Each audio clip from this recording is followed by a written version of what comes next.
everybody, it's Jared here at Big Pine Sports. We're on our way down to CO Building Systems. We got invited to go down to CO to check out the progress on the new Big Pine expansion building. We can't turn that down. We're going to go see their manufacturing facility. We're probably going to talk to some people. We don't even really know what we're doing. We got invited to go, so we're on our way to Ephraim, Utah. Stay tuned.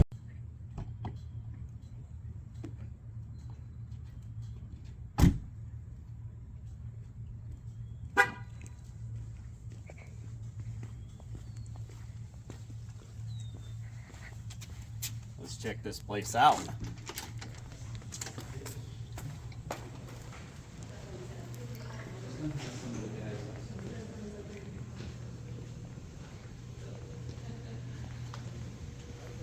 Good morning. Good morning, how are you? We're here to see Matt. Alrighty, well, you need to just go back to me because what was your name? Jared with Big Pine Sports.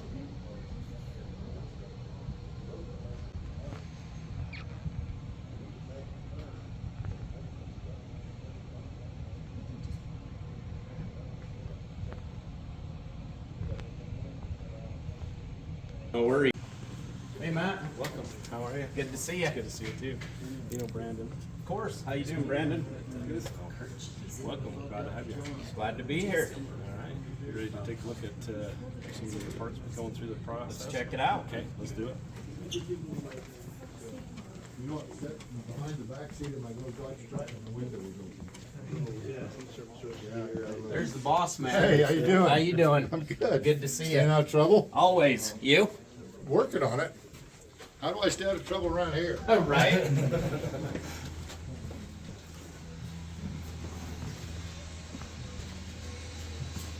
Have you ever been to that before? No, not at all. Well, we can just kind of give you the whole rundown as we're going through. If you Let's want. do it. All right.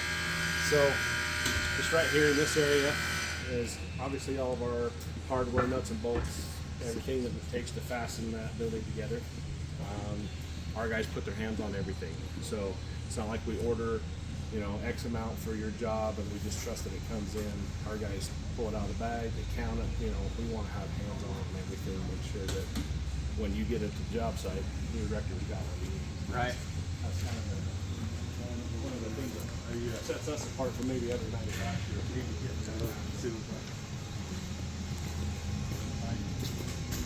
I've got a little magnetic. This is our trim operation. So, talk loud. What's up? Talk loud. Oh, talk loud. Let's get some volume. Okay. This is our trim operation. This is where all of the flashings, all the little things that kind of set the building off are produced here. We produce everything out of coil, cut it to length as close as we can for your particular project. That way you don't have a lot of waste and you don't have to second guess where stuff's going. You don't have a lot of extra seams that aren't necessary, things like that. So some companies, kind of chop it up into shorter lengths, and then obviously you've got more seams and that kind of thing to deal with. And here, we try to eliminate that the best that we can. You like it to look good, right? That's right. You know what? And a good trim job makes a building look good. Just like when you clean up a vehicle. If you don't do the windows, you don't do the wheels and tires. Right. The body can be clean, but it takes a good trim job to make it look good. So we take a lot of pride in our trim. Nice. And we spend a lot of time automating and programming parts so that those things come out nice and even every time. And if they're not, we make sure it gets done right. So we get it there. So anyway, we've got. I know they were going to load that coil because that's actually going to run some of the parts for your building. But they'll have to finish this little run right there, and then they can load that. Hopefully, we can come back and they can actually see some parts being made for the project. How's that? Sounds good. So what are we looking at here? So this is some of our sheeting coil materials. So we roll form all of the exterior sheeting, roof and walls in a variety of different profiles. So it gives you an opportunity to have some architectural look. We do some panels that are designed to go horizontal, which is kind of cool in the industry right now. But we have to bring all these in. So just to kind of give you an idea, every one of those coils weighs somewhere around 10 or 11,000 pounds. So it's 4 4 coils to a truckload. Wow. So when you look at that stack of coils and you try to put it into perspective, every 4 coils is a truckload. Wow. Now you did say if I could pick this up, I can get my building for free, right? That's right. If you can pick that up, you can have it for free. Yeah, not a chance. You heard the story about the broke down. So this is the boss man of this organization. Now tell us a little bit about the history of this company. Yep, about 10 hours. Let's break it down to the Reader's Digest version. When did you start? We actually started in 1987 and we incorporated in 1986. Actually the end of June 1986. And the rest of history is just going there. And how many employees do you have now? We're pushing about 100. Just short of yeah, 100? Yeah, just short of 100 right now. So definitely one of the highest employee manufacturing facilities in Sanpete by far. Yeah. That's awesome. Christensen and Arms is probably ahead of us. That's close. Yeah. So what do you do on a day-to-day operation? Not much anymore. That's the way it's supposed to be, right? just think about what's going on and what do we need to do to improve. That's awesome. Well, thanks for taking some time with us. These guys handle it. So. Okay, well, let's carry on.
Each one of these sets of rolls puts a new bend in the machine or the material as it goes through. So at the end, it gets to be a fully formed panel. You can see part way through where it's developed several different ribs, and by the time it gets to the end, it'll have a major rib every 12 inches on center with minor ribs in between. And then it has a profiled shear at the same shape that cuts it off. Quality control checks to make sure that each one of those ribs are at 12 inches on center, and he checks the angles to make sure that it's within proper specs. That way, when you go to put it on the building, it actually stays on that 3-foot module. And so by the time you get to the end of the building, you're not either short or long.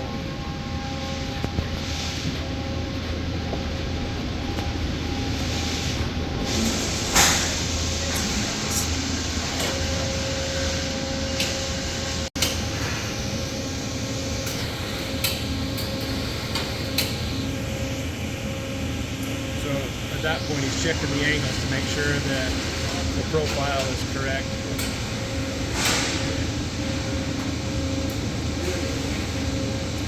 Every coil is just a little bit different. It has different properties and it has a little bit different hardness to it. And that's just the nature of steel and what it does.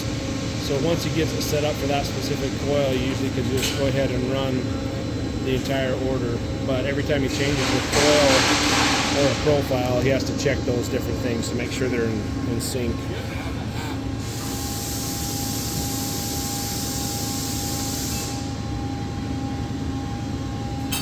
So when he needs to make a change to a profile, he can raise and lower the pressure on those stands, and we're talking just minute amounts of pressure is all it takes to change it. But based on the measurements that he just took, he's making changes to that profile to get it in sync with what it's supposed to be.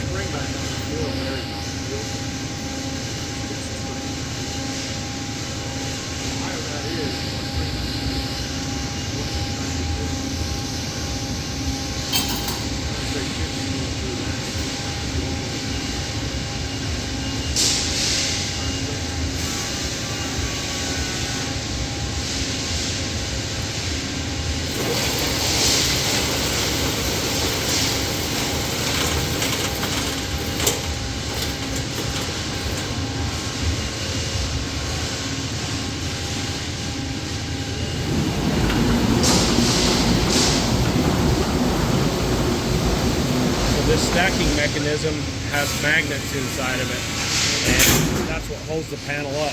That way it isn't scratching the bundle below it as things come out. So he'll run the panel, and then he gives it just a little bit of a shake, and it falls straight down onto the stack below, therefore not scratching anything.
Purlin line, which means that all the secondary framing that we utilize in the building, the C's and Z's, the things that you screw the sheeting into, are produced on this line.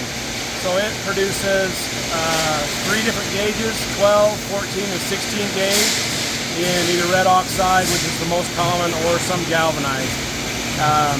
As it comes off the line, this machine right here in front of us does all the punching. So the idea behind that is that when you get to the job site, the holes are already there for you. You're able to bolt those things together. You shouldn't have to cut, weld, or drill holes in almost any case.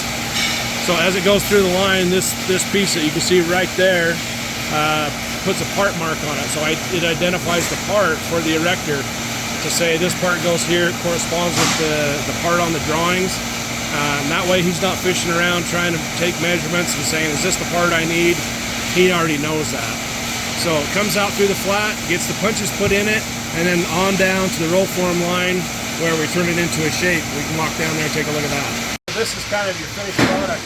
These are considered C's, or C-shape, Charlie. They're also used in the Z-shape.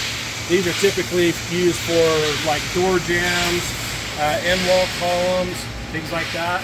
A lot of these will get transferred over to another station. They'll get clips bolted to them so that when it gets to the job site, clips are already in place. They're ready to bolt together item. A lot of manufacturers will send these parts along with a bucket of bolts and a bucket of clips, and it's up to you to try to figure out what it is that's supposed to go together correctly. We feel like it's a big service item to do that for the customer. Then he doesn't have to second guess. So in this case, you can see there's an EC that marking there. That indicates it's going to be an end wall column. And the two below that are DJs, so those are door jams. And anyway, we try to streamline the process the best that we can, especially for the customer out on the job.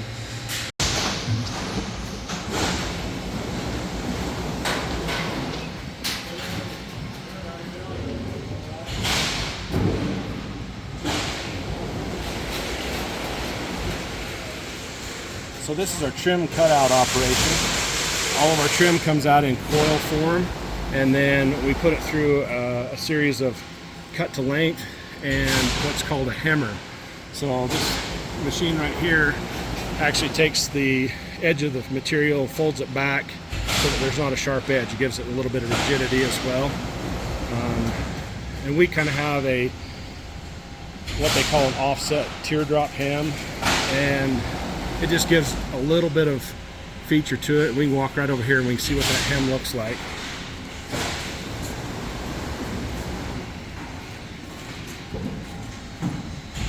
So most companies will just fold the material back once on itself, but where ours is an offset, it kind of keeps that inside flush. We think it adds just a little bit of class to the trim, number one, plus it does give it a little bit more of a rigid edge. And our customers really seem to like it.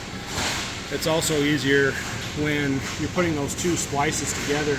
You can actually open that one hem up and clip off just a little piece and slide them together. It makes that transition between two pieces really, really smooth and almost seamless. As close as we can get. So Randy's going to cut you out some pieces that are going to be used for your jam trim around your openings and that kind of thing. Coming out of 6-inch coil.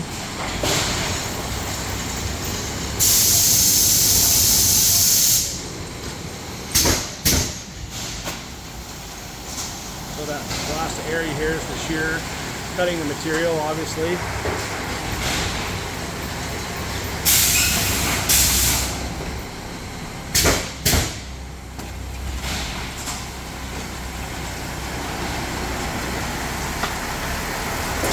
Goes through the hammer. Again, it puts that teardrop hem on one side, and then this mechanism is again a magnet operated conveyor, so it holds the strip up against the bottom side of the roller so that you don't have painted material scratching or rubbing on one another. And then it has a mechanism at the end that triggers the drop, so it basically drops all of that material one on top of the other.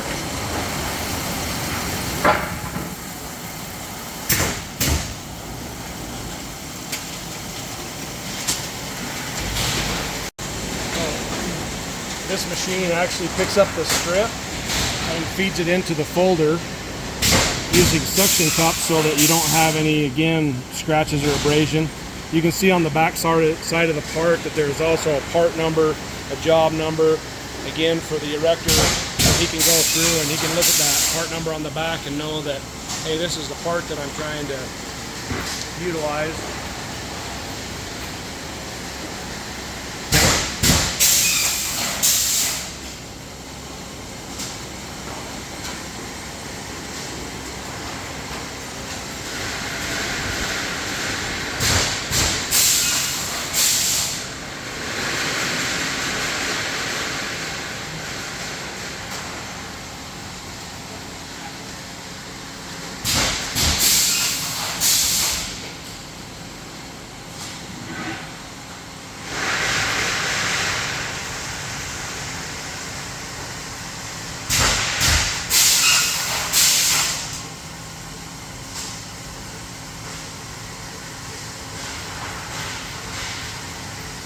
It'll take you just a minute.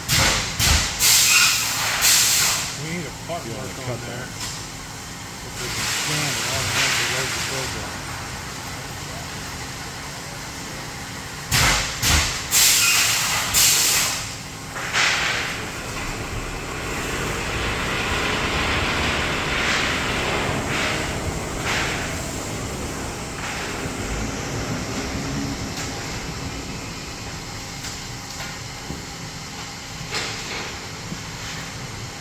So those trays will feed that into a stop.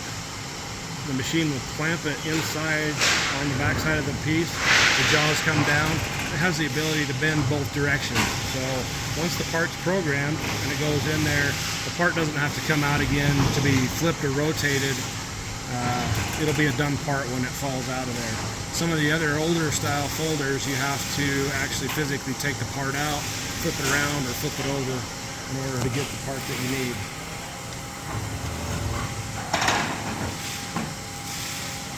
So that part right there is when you've got a sidewall panel meeting a soffit panel, or with an overhang.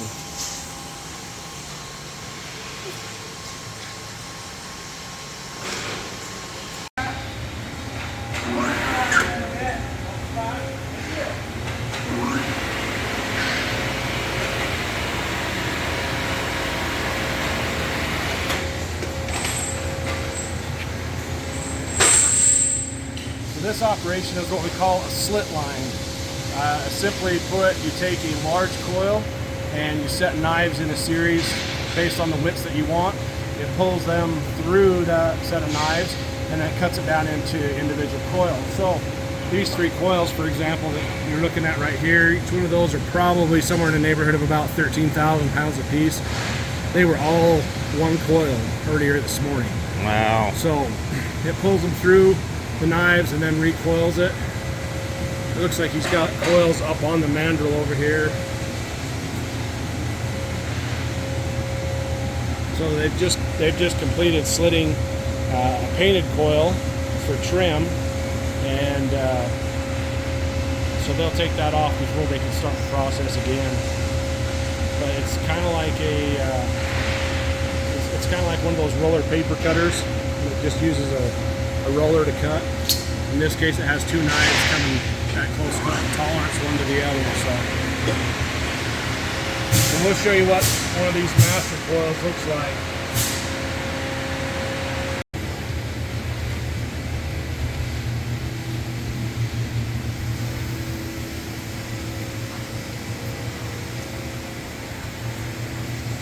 Alright, this is a master coil. You just saw those slit coils. This is what it looks like when it begins the process.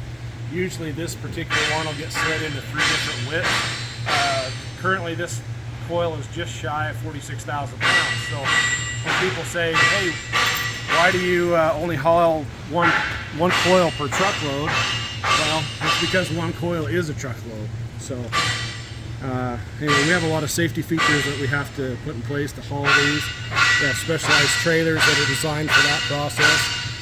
And this is all process that's going to be going on in our new facility over to Nephi. So eventually this part of it is going to shift from there and we'll bring slit coil to here. This is where the mainframe operation begins. So the main structure of the building starts here. All of these pieces that you see right here are webs, or in other words, the wide part of the I-beam.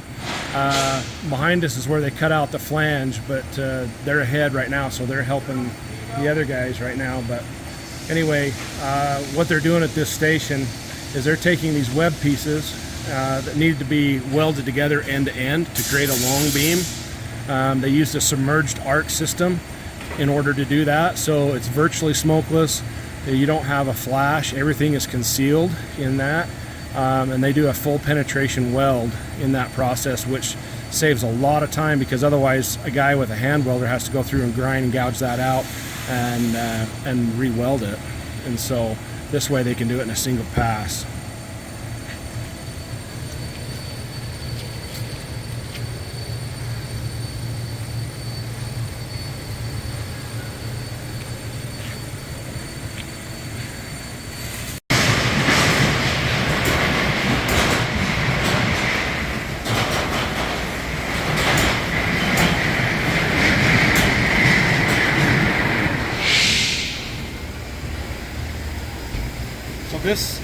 This particular cutout's kind of melodramatic, because one piece of web is consuming almost the entire thing. Normally speaking, you would see a wider piece of plate and it might have 3 or 4 different web pieces cut out of it, but this job that we're working on right now is so large that essentially it's taking the entire piece. So it's cutting it out and it's putting holes in for cable bracing and so on.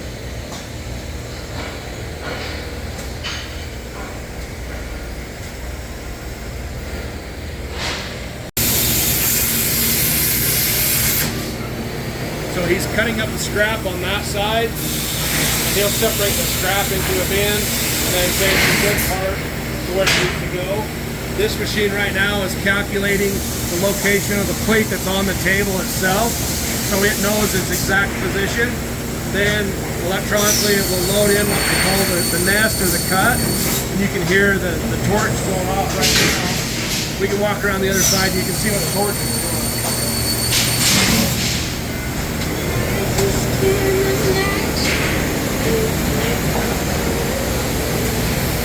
Okay, so this is going to be a flash here.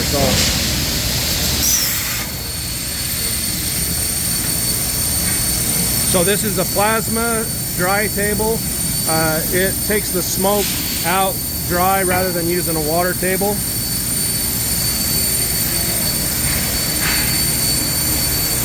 The way this table is designed to work, we load the plate on what we call table 0, and it's loaded in the order that it's going to be cut. It's reverse order, I should say. So the top piece will now be the next piece up. So it conveys to this table. This is your first clean sheet. Then of course it goes to the cutting table, and then once it's done cutting, it goes to the scrap separation table. Before we had all of these conveyors in place, our torch on time was probably about 26-27% of a shift. After adding these tables, we're usually cutting, 70 to 74% torch on time. So it made a huge difference just because of not having to load and unload the table all the time.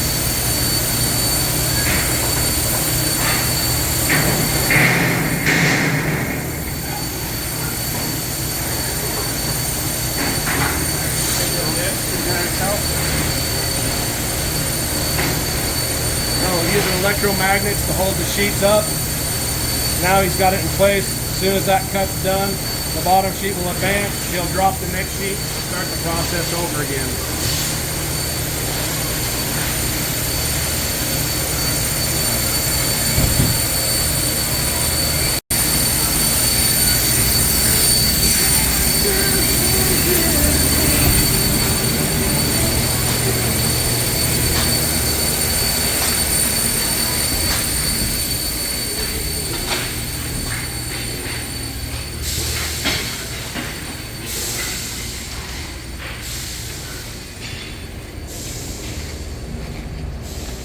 So our storage system is actually our trailers. We have 26 trailers. As production is run, that material actually goes out onto the trailer. So it usually starts with sheeting, and then goes to C's and Z's, then to large member frames, and they build that up as they bring it out. That way, when the trailer's loaded, we've called the customer and said, hey, be ready, it's going to come to you. So we don't have a bunch of racks where we store metal buildings. The flip side of that is we can't store metal buildings because they would just simply overrun us. So we have to make sure that we get our job done and get it on the trailer in a timely manner and ready to ship immediately.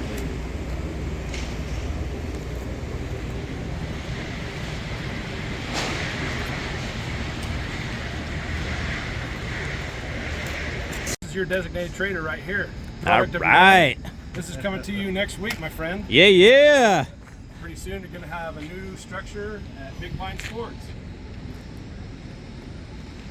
You're going to come up and help put it up, right? Heck yeah. Very nice, very nice. Let's touch it. I can wear a hard hat and point fingers. That's great. So this is our paint room. All of these beams right here are in the process of being cleaned and painted for shipment. Everything gets sprayed with a red oxide primer, kind of a shop primer, if you will, same industry standard that most people use. It is a eco-friendly primer. It's a water-based material. They tell me you could drink it and not die, but I'm not going to try it. You want to try it, Lex? You going to take a jug? The benefit for us is that we can paint and do fabrication in the same building. Otherwise, you know, you'd have explosion hazards and things like that. But every beam gets a part mark, so we know exactly what member it is, again, corresponding to the drawings. So the erector, when he is erecting it, isn't looking for random pieces. He's able to identify them quickly and get them in place quickly.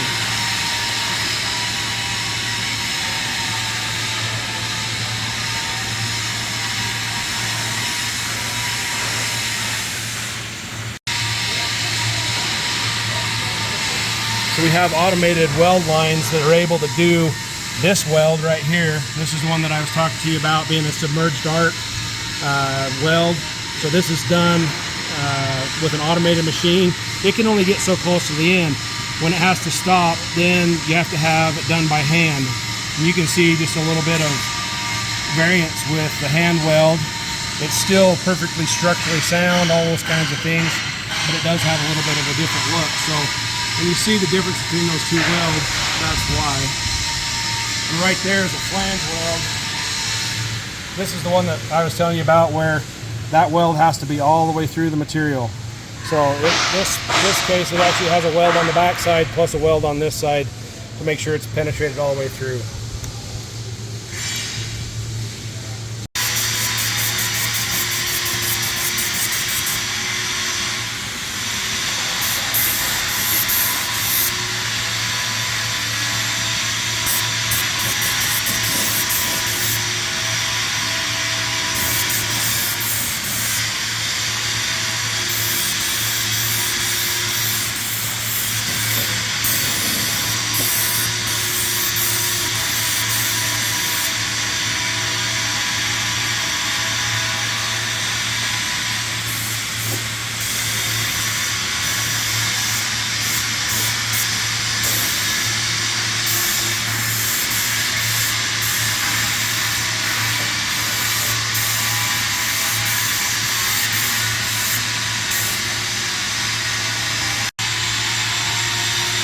So we've gone to great lengths to try to get the right tip size, the right spray equipment, the right formulation of paint, the right viscosity with the solids and the liquids. And the resin's all formulated to where they can spray it on that quick to get good coverage and not have a bunch of runs. So it's kind of a delicate dance between getting enough on there and not having a bunch of runs.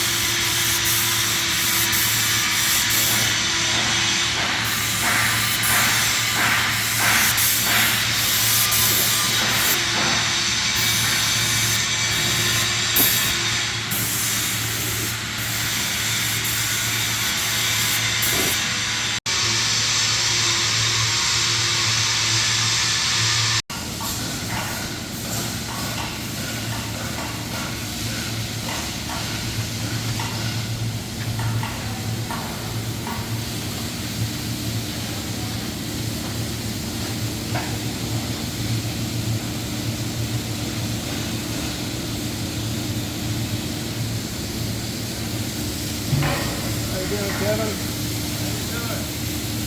Better than I deserve, probably.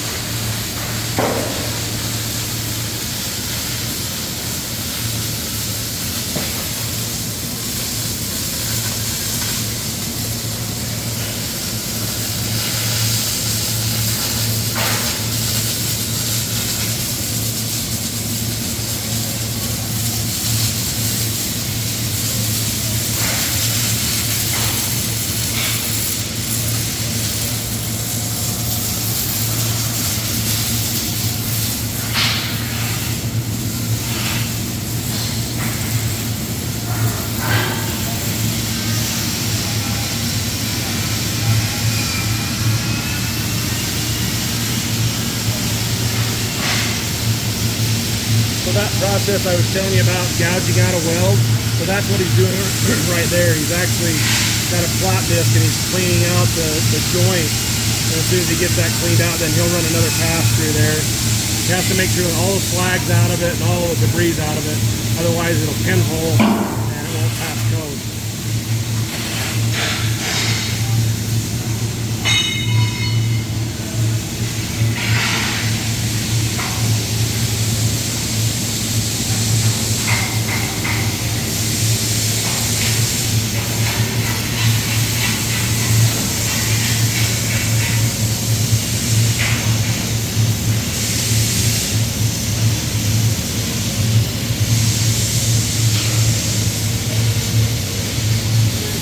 part of the fit-up operation. Normally it goes the other direction, but because of the size of the members that we're having to work with, they're having to do it this way so that the overhead cranes will handle it. So these guys are getting that end plate set in place using a series of clamps and tack welds. Once they get it right where they want it, they'll send it to the finish welders. The finish welders will go ahead and put the finish weld on. Here's a bevel that I was talking about right here. You can see how that piece of plate is bevel cut. That's to allow for that full penetration weld.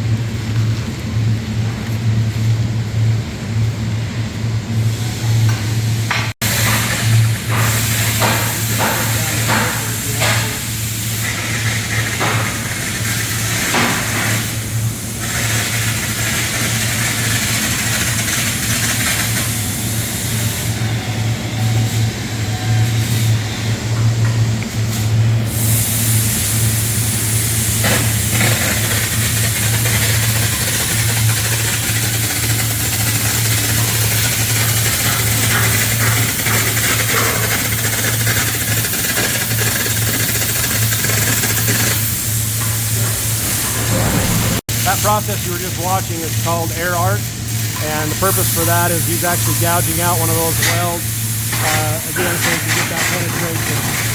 He uses a hollow rod like a welding rod and blows air through it, so it actually cuts metal and blows it out.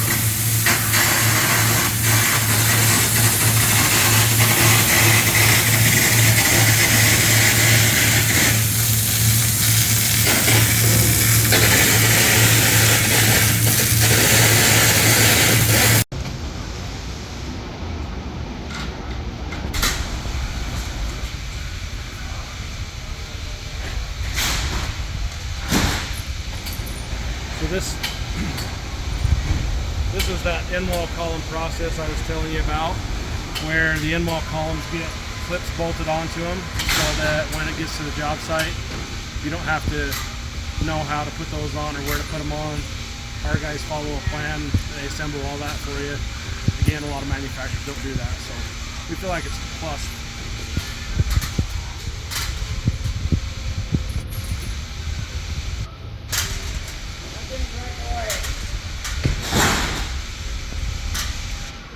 All right, so we're here to order a new building. We're going to show you what that process looks like.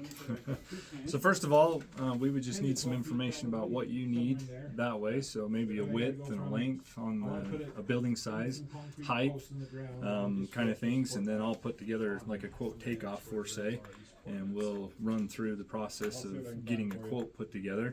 I guess for an example, let's look at. So typically with how good these guys are, so I actually take my chicken scratches and I could probably pull yours up and give them, I don't know if we want to show everybody what mine look like, but I basically am taking a pen and hand drawing it out with the dimensions on what I would like, the height, the width of the bays.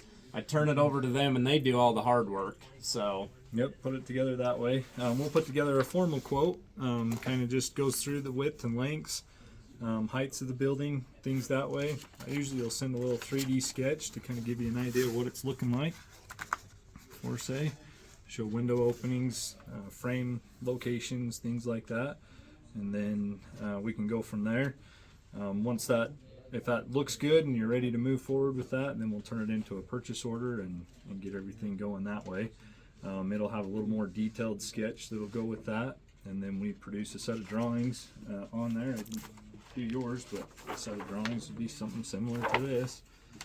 For say, it would go through and describe the anchor bolt, where all the bolts need to go in the concrete, for say, and some reactions that the concrete designer needs to design off of that.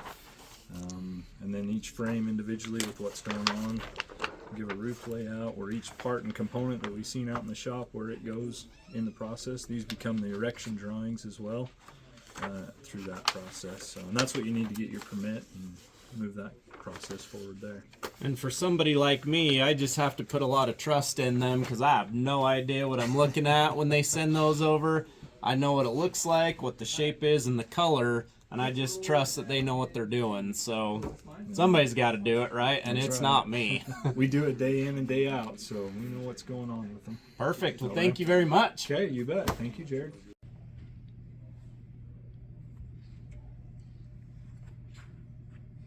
We're going to introduce you to our engineering and detailing department. We do all of our own engineering, detailing, design work, research and development right here in-house.